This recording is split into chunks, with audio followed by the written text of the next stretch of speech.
माता मरियम को समर्पित मई के महीने के 17वें दिन में हम देखते हैं सुसमाचार का प्रचार प्रसार।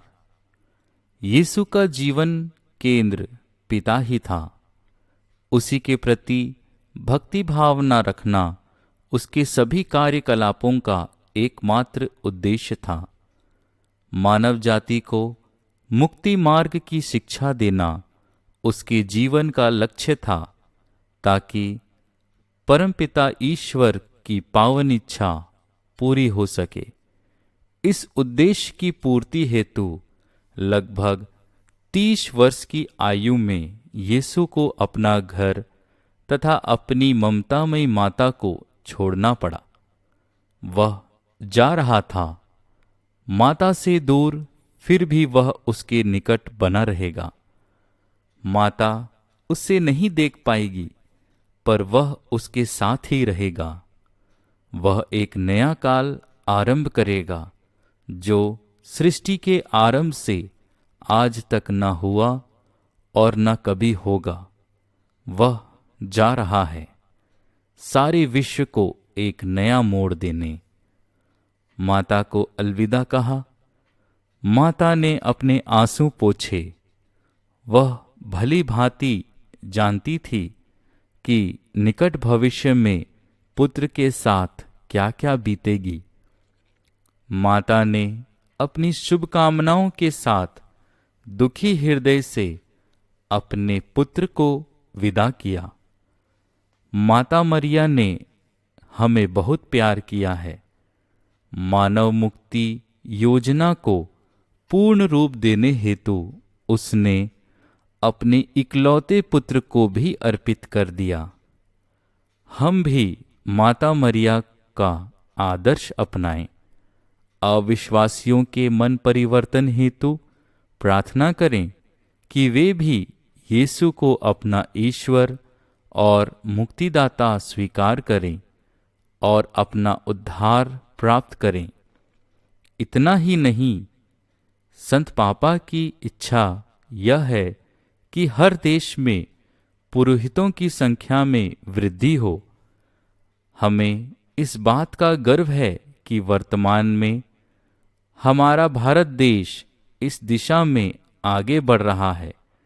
जहां अतीत में विदेशी मिशनरी प्रभु के सुसमाचार प्रचार प्रसार हेतु भारत आते थे, वहां आज भारत के सुपुत्र विदेशों में प्रभु के सुसमाचार का प्रचार कर रहे हैं। भारत की जनसंख्या की दृष्टि से भारत में ही पुरोहितों की अधिक आवश्यकता है।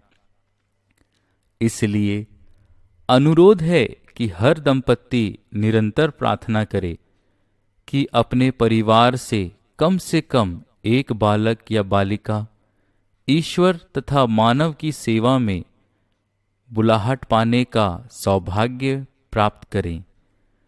यह सद्भावना तभी पूर्ण हो सकेगी जब हम अपने बच्चों को उचित शिक्षा देते हुए ईश्वर के प्रेम और भय में उनका पालन पोषण करेंगे। इस शुभ कार्य हेतु निरंतर प्रार्थना करें। जहां तक हो सके उन नवयुवकों को भी सहायता करें जो पुरोहिताई हेतु सेमिनारियों में अध्ययन कर रहे हैं, जिससे वे योग्य पुरोहित बनकर अपना जीवन सफल बनाएं तथा ईश्वर एवं मानव मात्र की सेवा कर सकें।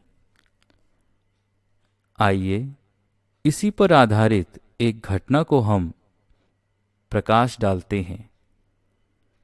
संत थॉमस एक्विनस का जन्म सन 1226 ईस्वी में इटली में हुआ था। वह एक धनी परिवार का सदस्य था। युवा थॉमस एक्विनास की इच्छा प्रकट की कि ईश्वर की सेवा हेतु पुरोहिताई व्रत धारण करेगा। इस पुण्य विचार से उसने संत डोमिनिक धर्म समाज में प्रवेश किया, लेकिन उसके परिजनों को यह विचार पसंद नहीं आया। थॉमस अपने निश्चय पर दृढ़ बना रहा, परंतु उसके भाइयों ने गंभीर आपत्ति प्रकट की। उसे अपने ही घर में बंदी बनाया। लगभग 1 वर्ष तक वह अपने घर में कैद रहा। उसे यातनाएं दी गई। उसे धर्म भ्रष्ट करने हेतु उसके कक्ष में एक सुंदर युवती रखी गई। थॉमस ने उस युवती को देखते ही उसे आग से जला डालने का नाटक किया। युवती भयभीत होकर वहां से भाग गई। उसी समय एक देवदूत वहां प्रकट हुआ। उसने थॉमस की कमर में एक रस्सी बांध दी। यह देख उसकी बहनों ने उसी रस्सी के सहारे खिड़की से बाहर उतार दिया। अवसर का लाभ उठाते हुए वह वहां से भाग निकला और सीधे संत डोमिनिक के मठ पहुंचा। उसने स्वयं को ईश्वर की सेवा में समर्पित किया। उस समय धर्म के मामले में उससे ज्ञानी एवं विद्वान व्यक्ति कोई नहीं था। उसका स्वर्गवास सन 1274 ईस्वी में 47 वर्ष की आयु में हुआ। हम अभ्यास करें। ईश्वर और मानव की सेवा सबसे उत्तम है। इस पावन कार्य हेतु अपने पल्ली के बालकों के लिए निरंतर प्रार्थना करें कि वे ईश्वर से बुलाहट पाने का सौभाग्य प्राप्त कर सकें। प्रार्थना। हे धन्य कुमारी मरिया, पुरोहितों की महारानी, तूने सहर्ष मानव मुक्ति योजना को पूर्ण रूप देने हेतु अपने पुत्र प्रभु यीशु को समर्पित किया। हमारी पल्ली के युवक युवतियों को भी कृपा दिला कि उनमें से अनेक ईश्वर की बुलाहट पाकर सुसमाचार के संदेशवाहक बन सके तथा प्रभु का शुभ संदेश जन जन तक संसार के कोने कोने में पहुंचा सके। आमीन।